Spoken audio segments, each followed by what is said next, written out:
Wisdom. It's an incredibly valuable asset. Some would say more precious than gold. It's attractive, appealing, admirable.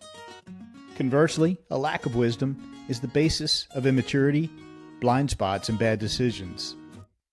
Wisdom. It can be gained over time, but it can't be rushed. But wisdom can be shared.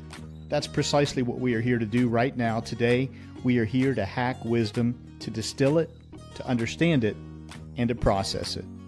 Why? To get better at life. Welcome to The Main Thing.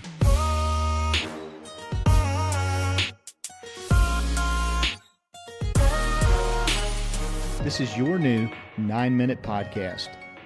I'm your host, Skip Linneberg, and I've set out to interview the wisest people I know. We'll see what we can learn from each one when they're faced with an incredibly difficult, soul-piercing question. Hey there, I'm Skip Linneberg, coming to you today from Parkwood Studios, and I'm delighted to welcome you back to the Main Thing Podcast, your wisdom podcast. Speaking of wisdom, sometimes wisdom looks like questioning our assumptions, challenging what we think we know about something. Wisdom involves seeking new and broader perspectives, when possible, better and more informed perspectives. What wisdom does not entail is purely gathering more and more and consuming more information, and it certainly doesn't look like, as you know, believing everything we see in the media. This is precisely where I find myself on an important issue, the southern border of the United States. Yes, that border we share with Mexico. Over the past few years, like you, I've been bombarded with more headlines, more sound bites, and more 5-second media clips about issues related to our southern border. Policies, walls, illegal entries, drugs, crime, human smuggling, staggering costs. I've not been to the border lately. One time, many years ago, I crossed from San Diego to Tijuana, Mexico as a tourist. But when it comes to this important matter for our nation, and I'm not talking about taking sides, this is not about partisan politics. I was simply lacking wisdom, lacking credible information, lacking real human, unbiased perspective. That's why I pounced on the opportunity to connect with today's guest. He has devoted his life to understanding, helping, and supporting the people and communities that exist in our borderlands. Gil Gillenwater is the founder and president of the award-winning Rancho Feliz Charitable Foundation. Gil's work has been recognized with Arizona's highest honor for volunteerism and by Mexican authorities as well. Gil is the author of Hope on the Border, the book that tells the raw story of America's borderlands. It's a story of shared humanity and self-interest. It exposes painful truths, but also spotlights solutions and the small redemptions that keep him working for change. Throughout his decades of work with Rancho Feliz, Gil has flipped old models on their head and brought about dignity, empowerment, and reciprocity. A couple of things I love about Gil and his approach. You won't hear him mention the word aid. He's not about handouts. Secondly, Gil is a practical, hands-on leader and also deeply spiritual, kind, and generous, and that's what makes him a great fit for our show. Gil joins us today from his home in Scottsdale, Arizona. Gil Gillenwater, welcome to the Main Thing Podcast. It's great to be with you today. Skip, it's a pleasure to be here, and I've watched some of your past episodes, and this is exciting for me. I think we're in for a real adventure. Well, thank you, Gil. Recent news, I learned from you the other day that you're going to be on TV and the subject of an upcoming documentary. Tell us a little bit about that. Skip, it's crazy how life works. When I was 28 years old, my brother and I decided we were going to walk across Arizona. And, no future plan. We were going to walk across Arizona. It was no small task because there's no water in Arizona. Okay. But we got 2 mules and we cobbled together a route, and it got in the newspapers and stuff. Well, sure enough, they turned our route into the Arizona National Historic Trail, which is traveled by thousands of people these days. Wow. And so in their 40-year anniversary, they've put together a documentary about how my brother and I, fortunately, we took a lot of photographs and there's some television interviews, but I'm really excited for people to see this. It's a 40-minute documentary, and it really talks about how valuable public lands are to our lifestyle and our mental health. Absolutely. Yeah, and you as you explained it to me, a comparison point for me is the Appalachian Trail over here in the Right. eastern United States. Extremely popular for a So reason. yeah, yeah. So that's really cool, and I can't wait to, get the link from you when that's published. Absolutely. Yeah, Absolutely. and I'll share it out with our listeners. Now, Gil, you're coming to us from Arizona. Tell us a little I bit about am. the place where you live. I live in Scottsdale, Arizona. I grew up here. It's incredible. I think when I moved to town, when I was a little, 4-year old, there was probably 250,000 people, and now we're looking at more than 5, 6 million. Wow. So the Wild Wild West is still going, and the construction cranes are everywhere. It's just a popular place. Today will be probably 75 degrees, sunny. And there's You're a lot killing of me. You're killing me, America Gil. that would Yeah, enjoy that this time of year. Now, the flip side of that is in the summer, it's literally 122 degrees Fahrenheit, and you have to wait for the sun to go down to go get your mail. gosh. It's miserable. Yeah. Scottsdale is on my places to visit list, and it's high at Beautiful. the top of those. Yeah. Gil, folks will have heard me in the introduction talk about my interest in learning more about our borderlands issues. And if you're an American, you can't not hear about this in Right. our media, in the public debate, the rhetoric, the campaign issues. It's just there. Yeah. Hmm. And when your friend Wes reached out to me and he said, I've got this guy, Gil, here's what he's about, here's what he's devoted his life to, and he's got a new book out, I jumped at the chance to connect with you. And I'm so glad that you had Wes reach out to our show because I know this is just going to be a fabulous, informative, and wisdom rich conversation today.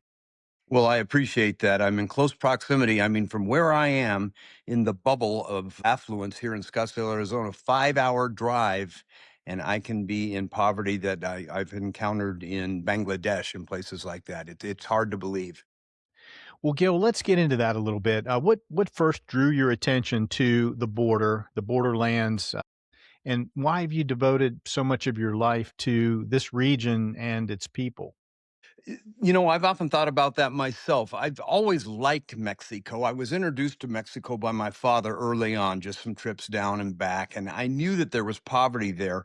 And I'll tell you a real quick story. Do you remember Groundhog's Day, Yeah, the of movie course. with Bill Yeah, Murray? Ah, I yeah, love that movie. But yeah. anyway, we were sitting down, my brother and I, Troy, were sitting down in 1987 to Thanksgiving, and I said, I could write the script. We're going to drink too much beer, eat too much turkey, and watch football. Hmm. There's nothing inherently wrong with any of those things, but when Right. 4 hours away, there are people without the basic necessities of the human condition. So we got up, went to, I think it was Costco at the time or Price Club, I don't remember, and bought $2,000 worth of staple items. We're going to Nogales. And Okay. here's where I learned an important lesson, Skip. When you are in service to others, you access it's a portal to coincidence, it's a portal to serendipity. And I missed the turn. I literally missed the turn to Oh, Nogales, and we were wow. on I-19. We were trying to turn around, and we looked at each other and said, "Well, let's just see where we end up." And sure enough, we went down to Benson, we went to Tombstone, Douglas, and crossed the border into a community called Agua Prieta. Agua Prieta in Spanish means dirty or brackish water. Ooh. It had a population of 110,000 people. Not what you want your town to be named or known for. No, it's really odd. I don't know anywhere else on planet Earth, and I've traveled extensively, that you have the disparity of standard of living. I can stand in Douglas, Arizona, and my minimum wage is $16 an hour. I take one step over that border, and my wage capability in the factories is $14 a day. Gosh. So there's 28-year-old Gil and your brother Troy. You're in Aqua Yep, Prieta, yep, and yep. looking around, you're in a place that is just heartbreaking. I'm sure the circumstances are just troubling, perhaps a bit frightening. Yeah, exactly, Skip. And remember, that was 40 years ago. No, no, what was it? Yeah, at least. So it was Mexico has come a long way, but and I want to stress this. Not all of Mexico is like the border region. I've been, Guanajuato, and Mexico City is one of the most exciting cities in the world. But the 40 million people in Mexico live on less than $5 a day. And unfortunately, we get a lot of that because people come up, they want to come into America, they can't make it, they tumble back into Agua Prieta, and the conditions are this the places I could take you where it's a virtual refugee camp, Hmm. dirt floors, kids with, no running water. I mean, it's just, again, the contrast between where I live here in Scottsdale, where your average price home is $850,000, Wow. down there where you got people living in clapboard shacks. It's Yeah. startling. Yeah. I'm shaking my head only because I've read your book and I've seen, you've told me stories through your book and pictures that help me to comprehend the misery and the, kind of deplorables of, not the right word, but just the unfortunate I don't know. That's a circumstances pretty good there. word. Pretty good Yeah. adjective as far as I'm concerned. So Deplorable. let's go back to that first trip. There you are, you and your Yeah. brother. You have Yeah. $2,000 worth of staples with you. What did you do? Did you pass them out? Did you? Great question. Well, yeah, we started passing them out, and my Spanish, even though I've been down there so long, my Spanish is really rough. But I saw a sign that said "Orfanatario." Well, I could figure that one out. Turn down the road, drive down, and I come to a place, and there's this lady named Eunice, and she had collected like 8 children off the streets, and she'd started an orphanage called Rancho Feliz, which we adopted that name. There was no indoor plumbing. There was no heat. I'm just sitting here going, I was at a Suns game the night before, Gosh, and here I am in a place, and this lady, Eunice, she was attractive gal, 22 years old, cooking tamales over a burning tire, had devoted her life. She wasn't worried about what dance or what bar she was going to. She was worried about how she's going to feed these children she collected off the street. You can't unsee those things. That's why I built that volunteer dormitory to take. We've had 27,000 American volunteers go down and see it with their own eyes. And mm, once you see it, you cannot unsee it. yeah, And that's when I just vowed we're going to come back and we're going to build. I say build. I couldn't build anything. I can fund. I can raise money. yeah. We You raised can you 15. can coordinate. You can lead people. Well, Yeah, I promised myself early on, I'm going to do this stuff as long as it's fun. And I have volunteered. I've never taken a dime out of the charity. And our first fundraiser was we got a haunted hospital up in Jerome, Arizona. Phelps Dodge opened it up for a one-night Halloween party, and my Skip, it gosh. was crazy. And we raised $15,000, and we went in and we put in indoor plumbing. They could take a shower. We put in heat. They don't have to freeze to death. And by the way, on that first trip, we found out the scuttle around the barrios is where a 2-year-old girl had literally frozen to death in My her gosh. home. And I said, this just, I couldn't make that work in my own mind where I live with all Yeah. this opportunity and to the starkness of that world in such a short space. That's when I kind of said, I can't pretend like this isn't happening. I've got the privilege, I've got the resources, I've been given in America every opportunity in the world to educate myself. And I'm going to go down there and make a difference. Yeah, right on. Gil, I'm going to pause there for a minute because as I'm listening to your story and I'm putting myself in the shoes of a listener who hasn't met you before, hasn't read your book yet, they're going to jump to a conclusion. They're going to jump to a conclusion that you're all about handouts and providing aid Mhm, and you're just giving, giving, giving. mhm. And that's not your approach, is it? Welfare is the worst thing you can do to the human spirit. Would you repeat that again? Welfare, in my opinion, is the worst thing you can possibly do to the human spirit. Yeah, and that's not your approach. Would you contrast your Absolutely. approach and why you approach it in the informed manner that you do? Absolutely. Can I tell a quick story? Please. Yeah, I'd love that. Did we helped the Tarahumara Indians? They were distance runners down in the Barranca de Cobre in Chihuahua. And I befriended this guy named Felipe, and he could run 100 miles in tire soled sandals. And I remember up here in Phoenix, I saw this really cool knife. Felipe would love that. So I took it down my next trip. I found him down in the bottom of the canyon. Felipe, look what I've got for you. And he took it and he opened the blades and everything. And I went off to do something. I came back. He was gone, but the knife was sitting on the log that he was sitting on. And I My grabbed it. goodness. Yeah. And I said, Felipe, you forgot the knife. And this older Tarahumara tapped me on the shoulder and said, "Oh, no, Mr. Gill, you did a very, very bad thing in our culture." I said, "What are you talking about? I gave the guy a gift." He says, "Yes, but you didn't let him know you were going to do that. So he had nothing to give you back." Now think about that, Skip. What I did there, I'm the benevolent giver and I get to feel all warm and fuzzy. Oh, and by the way, you're the lowly receiver and I have just stolen your dignity. Mm, I And I'll see it. tell you what, in my charitable work, I've done it for 40 years. That is one of the very most important lessons you can learn. Don't give anybody anything they didn't earn. Now, how can you do that? Our food distributions, we give Hmm. bags of food, 1,000 bags of food. We feed 4,000 people. Yes, but to get a bag of food, you have to pick up 20 pieces of discarded plastic in the city Yeah. of Agua Prieta. Yeah. Yeah. So when I come, mira, senor, mira mi bolsa. They didn't collect 20, they collected 200. We have our dignity. We all have our dignity. Some of us were born on the wrong side of a fence. Yep. That's the only difference Yeah. between me and those people is blind luck. Yeah.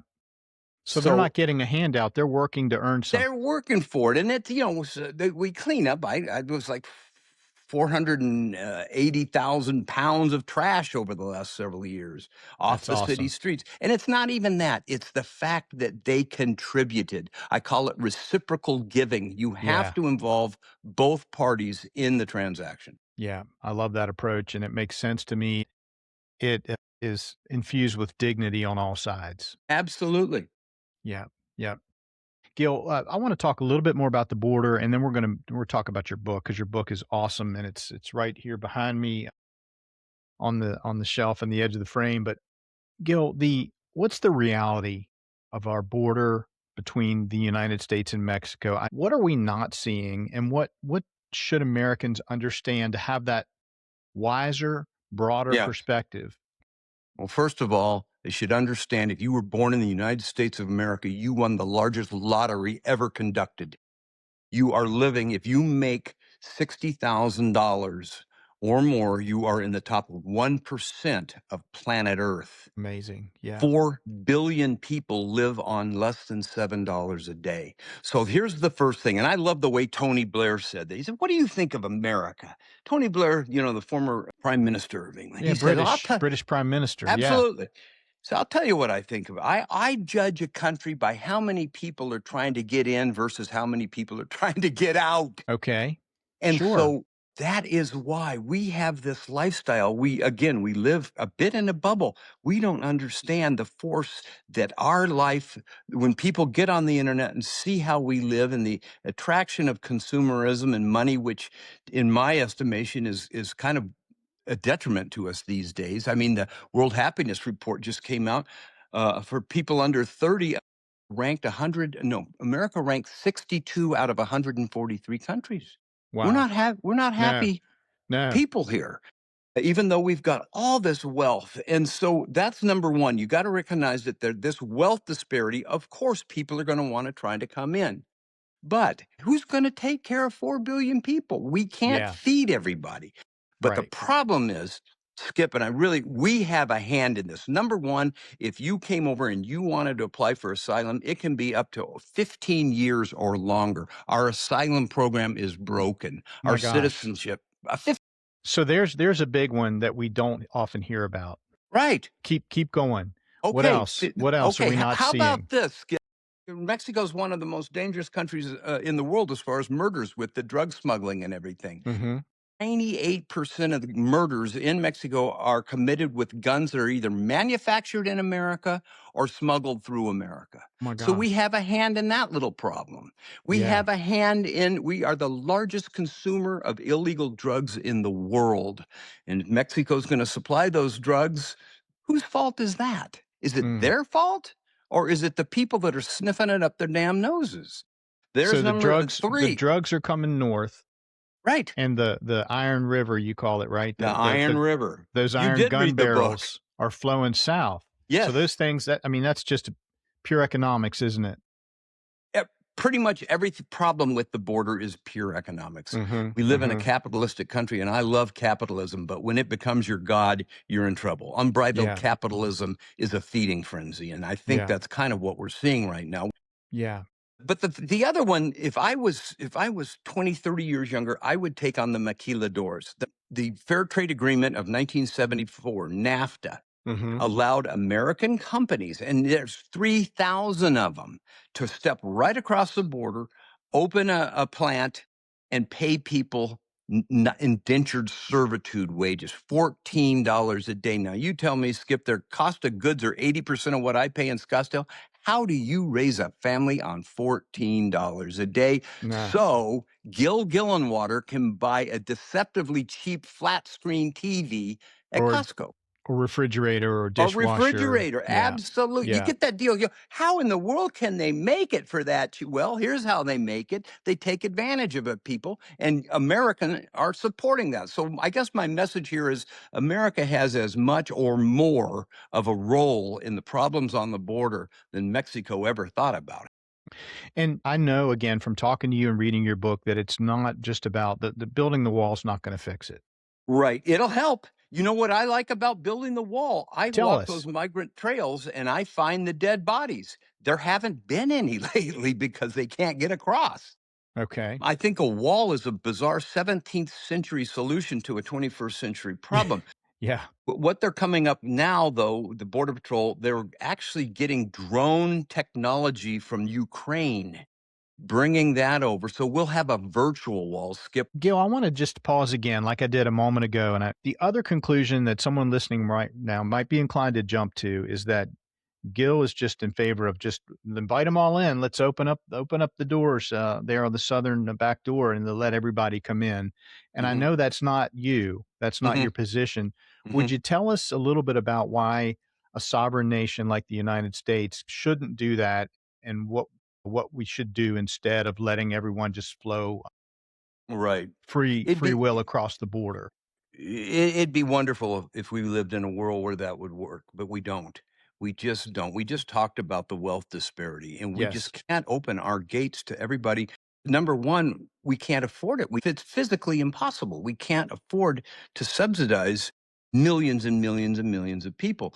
Unfortunately, and Skip, I avoid politics like the plague. Yeah, I But I'm respect here that. to tell you, in the administration from 2021 to, I mean, 2021, 2024, 13 million people were allowed to stroll into our country completely unvetted. Mm, 13 million. We don't know where they're from. We don't know who they are. I've got hundreds of passports because I'd go down to the border and they have to throw away their passports so they can't be identified. And they okay. all have the same story. They've been very well coached. It was all social media driven. And it just made me sick to my stomach because I just saw them coming in from Senegal, from all over the world.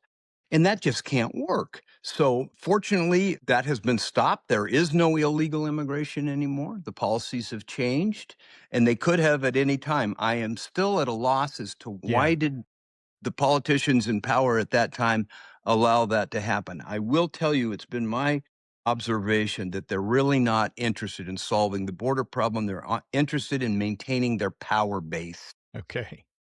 Yeah. That's been my observation. They couldn't care less as long as they're in power. Yeah. Of suffering, all these people. I got to see it, Skip. You can't imagine these people with their babies, and they were invited, come to United, and they get here, and we say, "Oh, we changed our mind. Now go home." I can't. After struggling through the Darien Gap and all that, do you realize 80%? This is a UN statistic. eighty Okay. percent of the women that go on that journey get raped. 80%. And that's going on. People dying in the desert trying to get a better life, people being sexually abused. You've got to have control. You have to have control, Yeah. or the concomitant suffering. And immigration without assimilation is invasion. When people come here, they need to assimilate, they need to become Americans. 100%. Otherwise, they brought their crummy country into ours. 100%. Yep. Yep. Now, Gil, this is a perfect segue into talking about your book. I've been blessed to get the perspective on some of these issues from reading your book. So let me grab it right here. That's great, Skip. And I'm just going to remind your listeners it's called Hope on the Border. It's got a positive title because there is a way out of this. And I'd like to share my thoughts on that with you before we say goodbye. Here it is, Gil, your book, Hope on the Border. Folks, you can see immediately that it's beautifully produced. It's well written. I'll flip through just some of every spread looks like this. You've got You've got a story, you've got pictures, illustrations that represent, give you context for that story. Gil, I want to thank you for writing this book. It was an important work and it really opened my eyes. It really informed me. I like the way that I learn by stories and I'm a visual learner. So for me, this is perfect. It's rich with stories. Yep. You captivate us and kind of knock our socks off right in the beginning with a couple powerful stories that are straight out of a Hollywood movie. Yeah. And secondly, like many many people in the world today, have a increasingly shortening attention Right. span, and so the lessons in here are a page or two, and I can learn something and digest that, and I can stop there or I can go for more.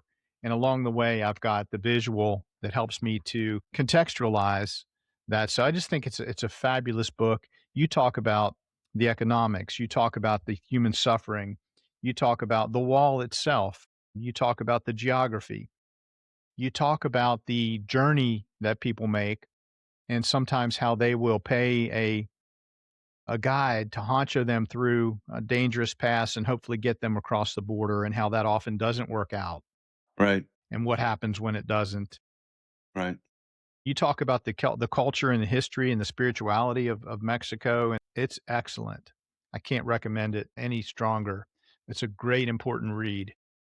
Well, I do appreciate that, Skip, and it can be purchased on Amazon. It's a real easy way to get access to the book. So I really appreciate you bringing that to attention. I've been down there. I've devoted 40 years of my life. And so this is some of the term you use, wisdom, that I have gained. And Yeah, I've made my share of mistakes, but I find out what works and what doesn't. And if we can align our programs with basic human nature, they're going to work. But yeah, as long as charity is explained as a sacrifice, you can forget it. Who's going to sign up for that? right, right. My contention is service work is salvation. It's not sacrifice. Yeah, and a big part of the book and was really informative to me is about the reciprocal giving and the Yes, reciprocity. absolutely. And you explain that Absolutely. and why it matters, and you justify your point there very convincingly. You bet, because I lived it and I called it enlightened self interest. What I noticed when I would take my volunteers down and we would give new bicycles out to the kids and we would do food distributions, and the Mexicans were very thankful and all that. But you know what? I noticed every year the group would get bigger and bigger and bigger. And I'm going, what's going on here? Mm. Well, we're feeding their stomachs, they're feeding our souls. My Ah, volunteers get a new sense of purpose. They get a new sense of meaning in their lives. And in America these days, those venues are really kind of hard to find. mhm. So they can go down there, spend 3 days, and know that they literally made a difference. Put a roof on a house. The next time it rains, a whole family doesn't get wet. They've made a difference. And when they're laying on their deathbed, they can say, I'm leaving this world a little better than I found it. Yeah, yeah.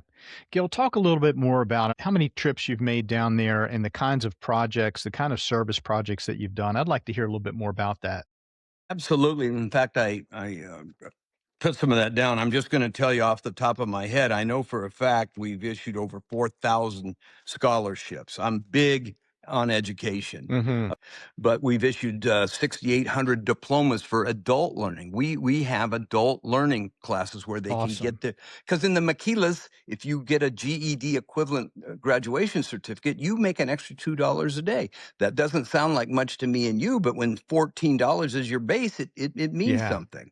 And Gil, those scholarships, as I recall from reading about that in the book, folks have to earn those, right? They have to apply and be Absolutely, yeah, absolutely. Nothing is free. Nothing is free. That's misguided charitable handouts, in my opinion. So yes, they have to apply. And then what's interesting, the students have to volunteer once a month. They have to take a weekend. They have to find, and it's really cool. We find they go into the community. They found out what needs help. Do you need this building painted? Do you need this trash picked up? Do you need this hauled over here? And the students, they all wear their uniform T-shirts, and they get out. But that's how they earn their education. so you're not the recipient. Now you're the giver of service, of aid Right. to your neighbors. And they get the feeling of what Oh, yeah. service is like. And dignity. And exactly, Yeah, exactly. They get that's to be cool. heroes. Who doesn't want to Yeah, be a hero? right. We built over 1,300 homes. You want to talk about a feeling of purpose. Our groups will Wow. come down, they'll build a home in 3 days, and we'll Mhm. get the little family. They get to meet the family, That's and we awesome. give them the keys on that last day. And I tell you, there's not a dry eye in the place. I'm sure. Mine wouldn't be either. So anyway, we've done, I could go on and on, 64,000 bags of food. We've collected 21 million discarded plastic bags. Wow.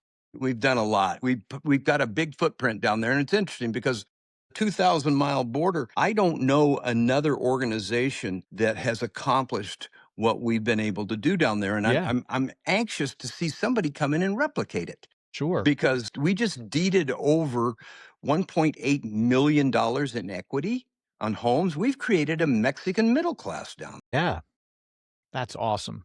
So let's go back to writing the book. When did you start? All of us, many of us who are thinkers and, visionaries, we have a book rumbling about somewhere in the back of the brain. Yes, And then, yes. so then when did that come to the forward part of the brain and the fingers started touching a keyboard and writing? It was about a 4-year process, but I just, I spent a lot of my time in my early days. I'm a traveler, and I've done 5 expeditions into the hidden lands of the Himalayas in Tibet, Bayul Mm, Pimiko, the hidden land of the blossoming lotus. And I studied with a lot of the lamas over there, and a lot of our programs are based on Eastern philosophy, how the mind works, and how we can cool. harness our mind, because our mind left unbridled is not our friend. It really isn't. And we need to understand that, and we need to find out. It always amazes me that people spend more time programming their televisions than they do their brains. Yeah. And we need to sit down and say, what do I want to accomplish in this life? And what is the purpose? What am I doing here? And how, in my mind, my answer to that, I want to have the most fun I possibly can. In fact, my mantra is he or she who dies having had the most fun wins. There you And I go. believe that. There you go. The $64,000 question is, what really is fun? These things, a new car, it's fun for a couple of years. Then you Yeah. sell it. It's your old car. Then it's miraculous. It's somebody else's new car. When we deal in our 5 senses, I call it the pendulum motion of relative duality. We're only as happy as our sadness. And it goes Hmm. back and forth. We're either too full or we're too hungry, blah, blah, blah. So to Yes. find it, that's an emotion. That's a happiness that's an emotion. I want a happiness that is sustained, that is a joy that I can just part of Deep, who I am. deep joy And and inextinguishable. absolutely. Yeah. And they have proven that when you are in service to others with this magnetic resonance imaging, the left side of your brain is more stimulated, which is an indicator of joy, of happiness. And the longer you do it, the longer it stays there. So you can literally rewire your brain to be a happier person. Who Isn't wouldn't that do cool? that? Yeah. Isn't that cool? I like to write. I've written all my life. I've written a lot of stories. I think this is a unique area. I think this is a message really that America needs to hear, that it is in your best interest to volunteer, to Mm, serve. It's in your best interest mhm. because we're still, we've been in the formation of our brains for 600 million years. We've been civilized for what, 6,000? Yeah. That's 0.00012% of our time on the planet we've been civilized. So we're carrying a lot of genetics that are based on primal survival, Mm, and I want mine. I'm going to get mine before you get yours, and blah blah blah, which is going to be the downfall of our civilization. We need to understand that it is not a sacrifice to help, and that was my right on. purpose with writing this book, was to change the way we view service work. I think Mother Teresa was the most selfish woman on this earth because she found out what brought her greatest joy, and she immersed herself in it 100%. By definition, that's selfish. Just keep doing it. Lather, rinse, repeat. Absolutely. Maximize that joy. Yeah. Gil, the content's great. I love the stories. Let's talk about the visual part. When you had the idea for this book, was it as visually rich and colorful and captivating as it is, or did someone prompt you in that direction? Well, I'm of the same ilk that you are, in that I get bored easily. And I wanted this book to be fast. I wanted the reader to end it saying, "Oh, I wish there was a little more," instead of, "When is this thing ever going to end?" Yes. And And so also I love photography, and I've got photos in there, Skip, of human remain skeletons that I have Mm, found and their backpacks and their stories. yeah. So I wanted it to be a real page turner, for lack of a better term, just because our attention spans are non-existent. When I used to do videos for the foundation, they would be 15, 20 minutes long. Right now, anything over a minute doesn't get looked at. Yeah, that's true. And as I look behind you, I mean, I can tell you live a vibrant visual. I love color. Yeah, yeah, it's apparent. It comes through, and the book is exactly that way. Gil Gillenwater, what's the main thing you've learned in your lifetime so far? Skip, the main thing I've learned in my lifetime so far is that service to others is a portal to a rich and an abundant life. Service to others is a portal to It's a a rich portal and abundant life. to a Would you rich and abundant life. would you break that down for us and kind of step us through the pieces and parts that make up that beautiful wisdom nugget that you just shared? I love that. Well, I'm not a religious guy, and I would love to be an atheist, but I can't because I have seen so many examples when I'm in service to others of coincidence, of serendipity, of Mm, the world working for me. I can mhm. actually draw the magic of the natural world into my life by serving others. I've seen it over and over and over, and I could give you several examples, but life is backwards in so many. Why didn't we have this experience when we were in our 20s?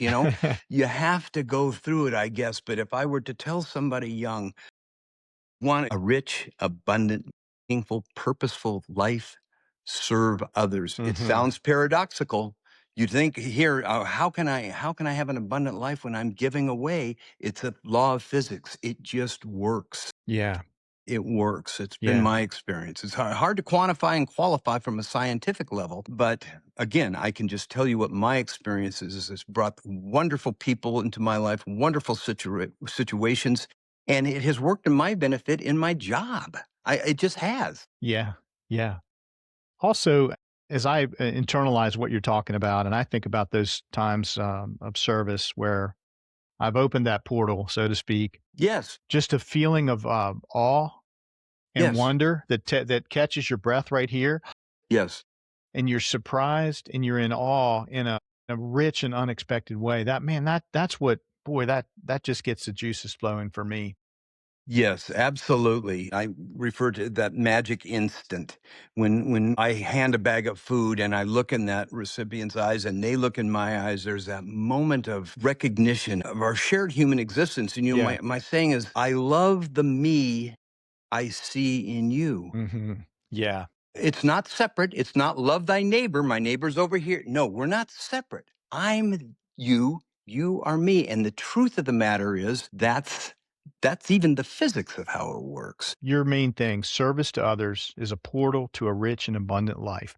When did that crystallize for you? Because you've lived an experiential life. You've Yes. been gaining wisdom. You've been having rich experiences that have been shaped who you are.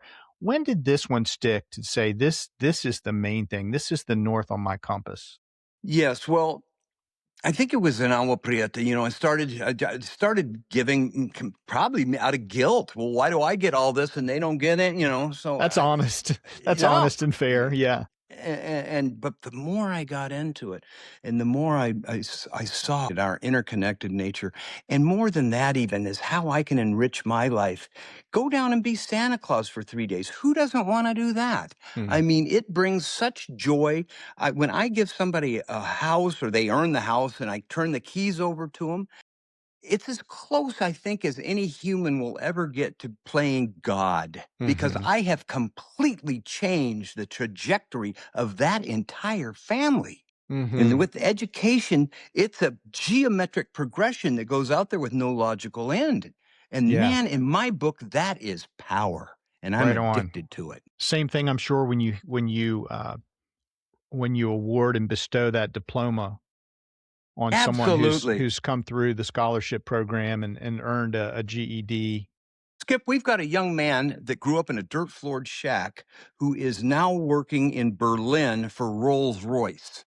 Wow. That's what education can do. He just Wow. married his Russian girlfriend in Wow. Italy. That's education. Transformation. And he's donating back. He's paying it back now, and it snowballs. It's a wonderful thing to witness.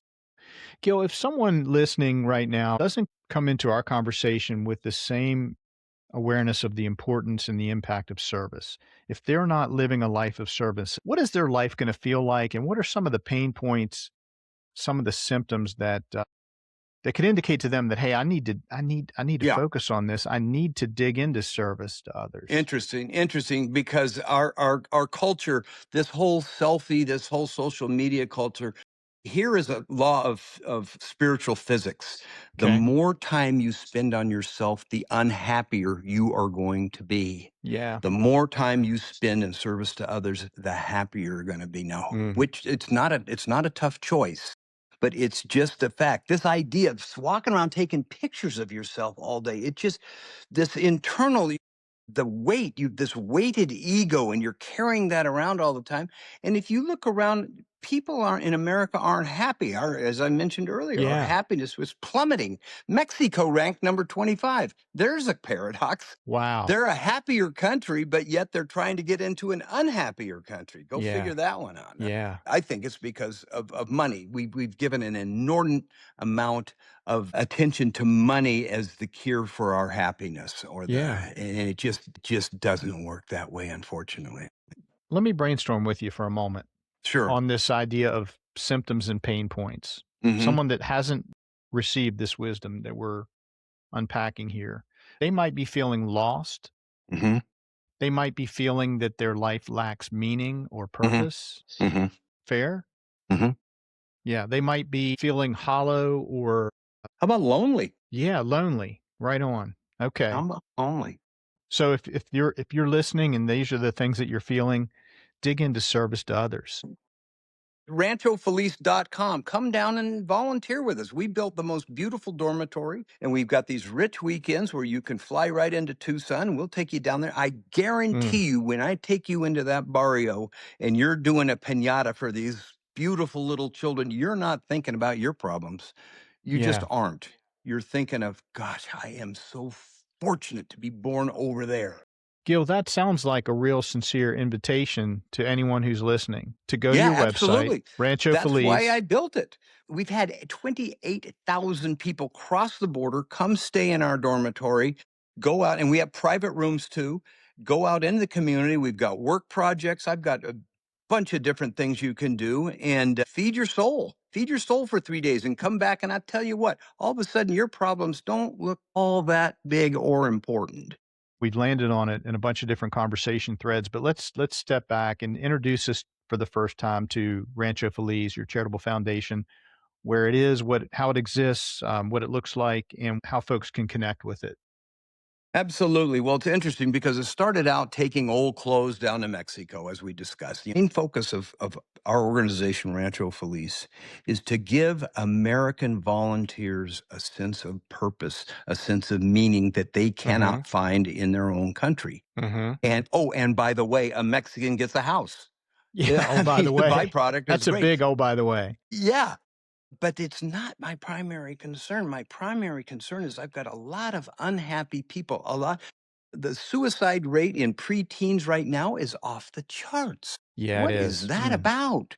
Yeah, We've got to get these children, get them down, students, put them to work in the bar, let them see that they live in the top 1% of the world, how very fortunate they are, and feed their souls and make them better people. Let them come back and reweave the moral fabric of our own communities here in America, because we need right that. on. We really need that. Our ship has lost rudder somehow. Yeah. Yep. So to learn more about Rancho Feliz, they can go to your website. I'm going to put a link to that in the Great. on our website. We'll have an episode page like every episode. Everything that we've talked about, there will be a link there to access it and learn more about it. Great, Skip. Well, really appreciate that, and it's a wonderful experience. And you, of course, you've been very kind to me. You have an open invitation. I'll make sure you have a experience you will never forget. Okay. I'm going to take you up on that. Please, it was honest. Gil, as we close out this fabulous conversation, give a word of encouragement or a parting thought to our listeners of about 1,000 folks who are interested in gathering wisdom, living a life of bettering themselves, personal development. What would you leave them with, Gil? Well, we kind of touched on the main thing. I would leave them Yeah. with the fact that we are all interconnected. Mm, That's why the knot of eternity is on my hat, this mm. endless knot. We are interwoven. Everything I do on the planet affects you and vice versa. And if we can truly understand that, we'll start taking care of our planet. We'll start taking care of each other. It's like we're on a sinking ship and we're fighting over who's going to get to be captain and the ship sinks, right? What a great analogy. No, Love that. and we all lose. Yeah, I'm going to use that. We need to understand we're all on this adventure Interconnected. together, and it's in my best interest to see that your path is as meaningful as it can be, because that gives me meaning. It's that reciprocal giving, and if we can truly believe it, which I do, and I know that it works, it just gives us a greater joy than any new house, any new girlfriend, any new car. It Fancier just computer, fancier thank you. iPhone. Yeah, Yep. yeah. And I'm reminded of the butterfly effect when Hmm. we're talking about this impact and interconnectedness. The tiniest little effort over here can just multiply into a huge gale wind, positive, uplifting wind across the world. Well, it can, as long as we have people like you who are out broadcasting that message around. I mean, you serve a vital role in this changing of consciousness. I really believe that. As do you, Gil. And thank you so much for your time, sharing your stories, your passion. It's been a real pleasure. Thank you, Skip. So Hope to long, see you again. so long for Adios. now.